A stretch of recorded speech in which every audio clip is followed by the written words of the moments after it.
The Land Rover Defender has been around since 1948. Now, I'm familiar with their older model, specifically the MLR38, because I drove one in the Finnish Defense Forces for about a year.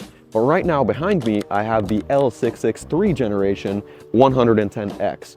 Let's see what makes it so special.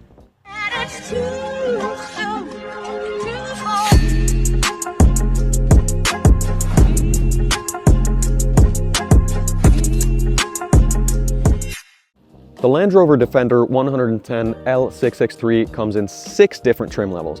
You have the Standard, you have the S, you have the SE, you have the X-Dynamic SE, you have the X-Dynamic HSE, and then last but foremost, you have the X, which we have here.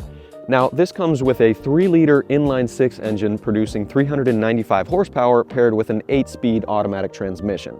Now, you might be wondering if these ever came out in a V8 version. They did after 2022, but now this is a 2021 model. But nevertheless, let's take a closer look at it. The first thing you realize when you hop in here is that the door is very heavy. And when you close it, it feels like you're in an armored vehicle. It feels like it's a pressurized cabin in here. And don't get me wrong, I feel like if the Death Star had highways, this is definitely something that Darth Vader would drive. Because when you look back here, it looks like you're in the cockpit of a freaking TIE fighter. It's really cool. And the build quality is really great, and I'm excited to see how this thing drives. Let's take it for a quick spin. I've been driving this thing for a while now, and the first thing I realize is that it is very peaceful and quiet in here. I can almost hear myself breathe. And I'm sure that's because the car weighs, 5,000 pounds, so it's made of this thicker build quality, so you're not going to hear the road noise or the wind and whatnot.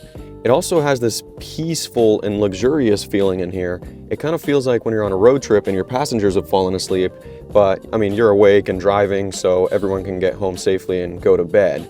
So that feeling, but all the time. Until, of course, you press on the gas, because the inline-6 will shoot this thing from 0 to 60 in 6.2 seconds. So, it's not race car fast, but it's definitely not slow for a car that weighs 5,000 pounds.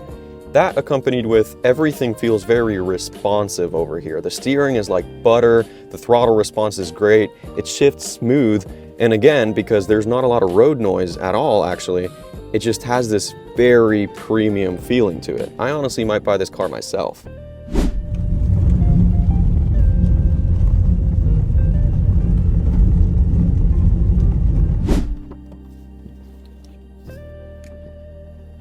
Now, as you just saw, I drove this thing onto the riverbed made out of these very uneven rocks, and I was doing very comfortably 15 miles an hour. This is definitely a car I could see myself driving personally. This car could be yours for under $52,000 from Tonkin Gladstone Hyundai.